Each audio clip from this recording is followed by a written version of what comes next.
Hey everyone. I am Nick Nummerdor. I am the producer or one of the co-producers of the new documentary Skate or Die. With me is Ryan Ferguson, director and cinematographer of the film. And today we're just going to start real simple. Ryan, if you could introduce yourself and just kind of how did you find the topic and tell us about how you found Leo. So I'm Ryan.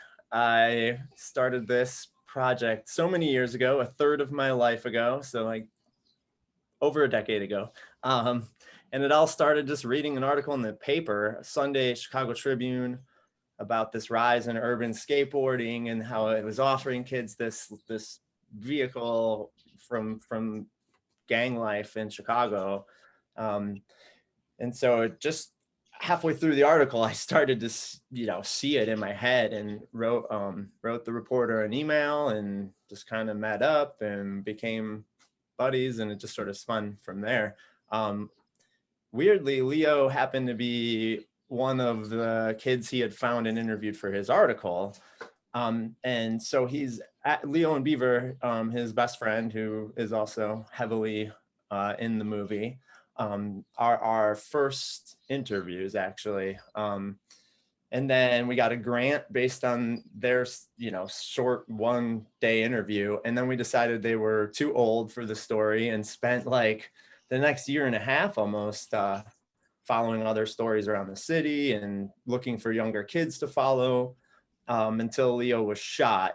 And then Beaver actually told me the night it happened, and I basically met up with him at 10 a.m. the next day and started following his story for, I don't know, 4.5 years or something from that point. So Awesome. Yeah. On the new poster art by Jordan, the title says "Skate or Die," and then there's this like little subtitle that says "A coming of age story." How do you feel about that statement and how it kind of relates to the film? it's interesting because it really tags off of what I was just saying. Because I think initially, I think I always saw it as a coming of age film.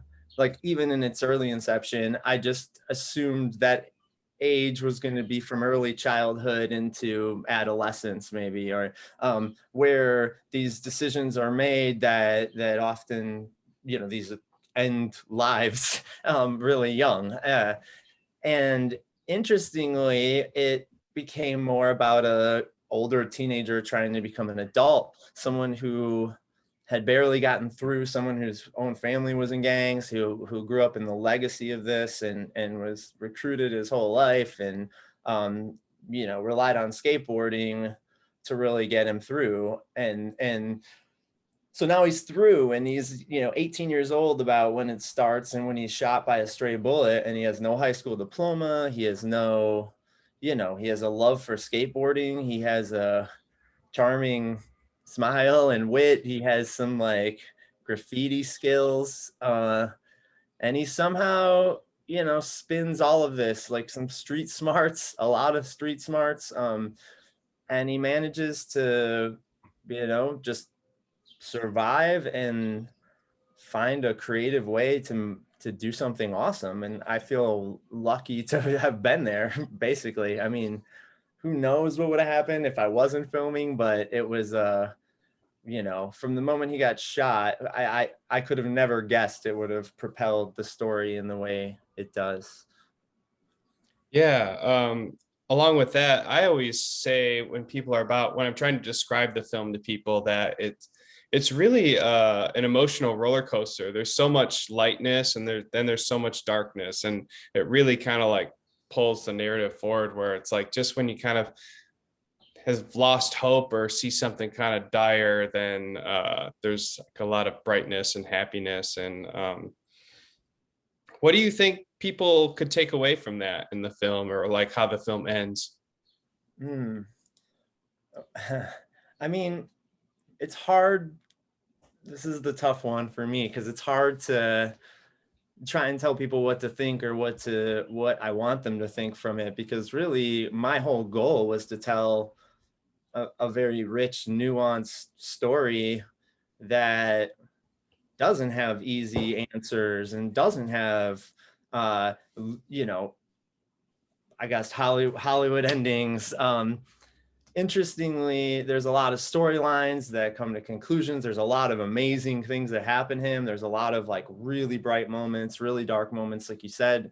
And so I worked hard to keep Leo real, to keep him flawed, to keep, because, to not let him dictate the narrative sometimes in terms of demonizing people in his family, or, there's just a lot of like push and pull of trying to really do my best to, as someone who was not from the community and not raised there, and did come in from the outside. And it's why it took a lot of years, I think. I mean, I didn't actually get in his apartment for almost 2 years, as in like he didn't feel comfortable having me in there. So it's like I filmed the for when you see the film, this will make more sense. But there's an early scene on the front porch with where you meet his family for the first time, and those are that's the first time I met his family, and then the closest I got to being inside the house for another year or something.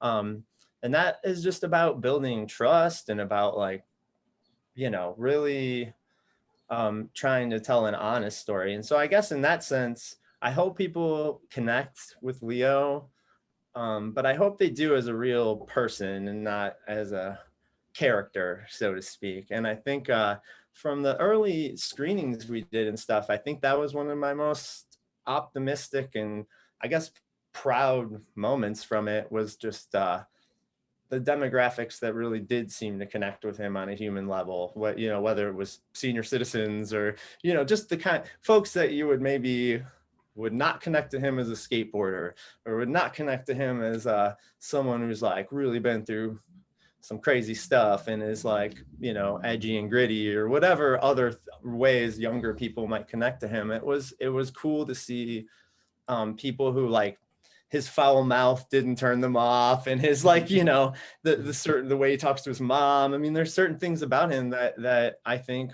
I guess I worried would alter how people see him. And I think it's a complicated world and a complicated story. And I just hope all of that complexity comes through.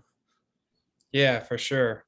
Is there, well, I guess, do you know what Leo's up to now? Have you been in touch with him? I have been, he's doing okay. I mean, it's similarly to what I was just saying into the film, not to give away anything in the film. It's, complicated as usual. And he's doing well. He has a job. He's living with his girlfriend, who he seems happy. I talked to him a couple times, every few months, maybe the last couple of years. He's really excited this is done and coming out. And frankly, I'm really excited for him more than anybody. Like, I feel like if I have any ethical debt or gratitude, it's to Leo. And so more than anything, I'm just really excited if this could be a calling card for him, or a way he can share his story.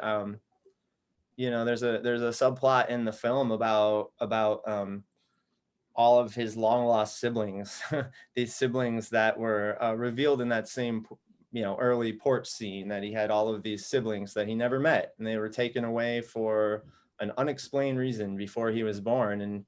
And he has since connected with at least one of those brothers since we stopped filming. And so I know for a fact he's just really excited to share the movie with that brother, and to have something like this to show his story to family. But then also, who knows, maybe it can open doors for him in other community building activist sorts of ways, because he certainly, I think, proves himself on film. Like, I do no romanticizing of the good parts.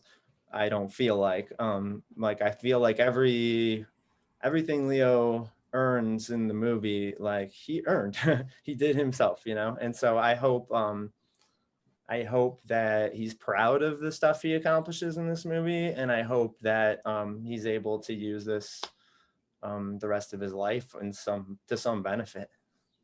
Yeah, totally. I'm very excited for Leo and anything that could happen to him via this this story coming out, for sure. Is there anything else you want to add or say about the film before we Yeah, close? funny, one thing literally just popped in my head, and it was I filmed this over, like I said, 5 years really, Leo's story, and then another couple years for some other what turned out to be busy work.